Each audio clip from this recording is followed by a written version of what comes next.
شكرا سيد الرئيس. بسم الله الرحمن الرحيم، والصلاة والسلام على رسول الله. السيد الوزير، السادة الوزراء، السادة والسيدات النواب، السادة الحضور، السلام عليكم ورحمة الله وبركاته.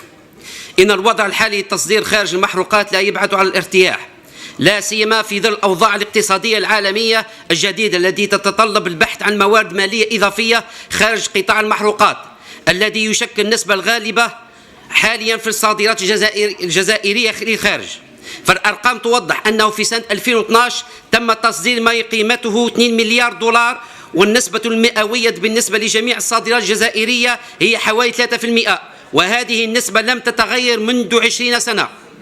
إن المؤسسات الجزائرية غائبة في الخارج ولا تنشط اقتصاديا خارج الجزائر بسبب عدم تشجيعها على خوض غمار التصدير واقتحام الأسواق العالمية، في ظل وجود كواشف تعرض المصدرين لعقوبة السجن أحيانا، ووجود عراقيل عدة تمنع تموقع الشركات الجزائرية في الخارج، وهو ما تستدعيه التجارة العصرية الحالية التي تستوجب تحسين النوعية المنتجات وجود تنافسية لإرضاء الزبون وارتقاء لمستوى تطلعاته.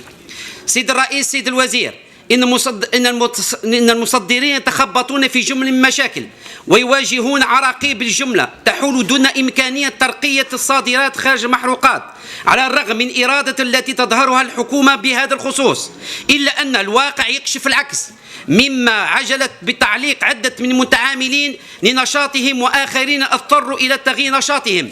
وقد اشتكى المتعاملون من أولا العراقيل البنكية التي يفرضها البنك الجزائر من تماطل البنك لتسريح أموال لصرف أجور العمال، فضلا عن المشاكل والصعوبات التي يواجهونها مع مصالح الجمارك، وتأخر عمليات التصدير عن أجالها المحددة، والمتابعات القضائية والجزائية التي أضحوا عرضه لها لأتفه الأسباب وتوقف عمليات التصدير وغيرها. ثانيا إجراءات مشددة في عمليات التصدير وفشل مجلات التعاون والشركات والشراكة مع الشركات الأجنبية بسبب البيروقراطية.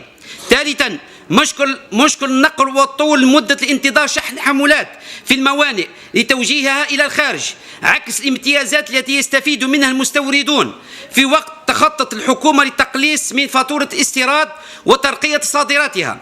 رابعا عدم التحكم في تقنيات التصدر التي تعتبر مفتاح في دخول أي سوق عالمية، بالإضافة إلى قلة المبادرات والتكوينات في هذا السياق، الأمر الذي أثر على الاقتصاد الوطني. خامسا أن أغلب المؤسسات لا تزال غير مطابقة للمعايير العالمية، سواء ما يتعلق بالمنتوج أو معاملات بصفة عامة.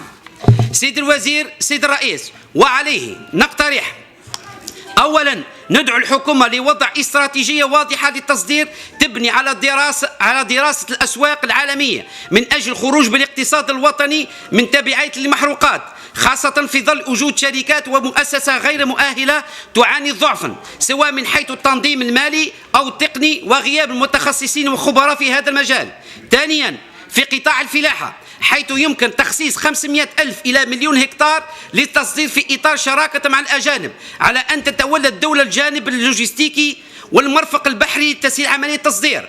ثالثا الإسراع في تغيير النظام الصرفي في الجزائر، والذي نعتبر أنه تجاوزه الزمن، من حيث أنه أصبح معرقلا لهذا النشاط ومسببا لتوقف الكثير من مؤسسات التصدير عن النشاط وضياع مناصب العمل بها. رابعا أن سبيل استعادة حصص السوق الضائعة تتم من خلال تحسين نوعية وجودة المنتجات الوطنية وتعزيز تواجدها في السوق، ويتحقق ذلك أولا بتحقيق من خلال تعزيز التنافسية بين المؤسسات الاقتصادية، وإعادة النظر في السياسة التسييرية لمؤسسات الدول المنتجة والمصنعة، خاصة وأن الجزائر تفتقر لمؤسسات اقتصادية قوية مصدرة.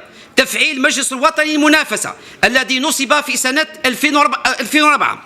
خامسا يجب على الحكومة الآن أن ترافق المتعاملين وأن تمنحهم كل الثقة، خاصة في إطار تنمية الصادرات كالصناعة النيتروكيميائية وقطاع المنجمي، فإن غياب في صناعة التحويلية في مجال الفوسفات مثلا قد يحرم البلاد من القيمة الحقيقية المضافة. سادسا إعادة النظر في السياسات الاقتصادية التي تعني بالتصدير من خلال عملية وتدليل الصعوبات للمؤسسات الراغبة في ذلك، بضرورة هيكلة شكرا سيد النائب.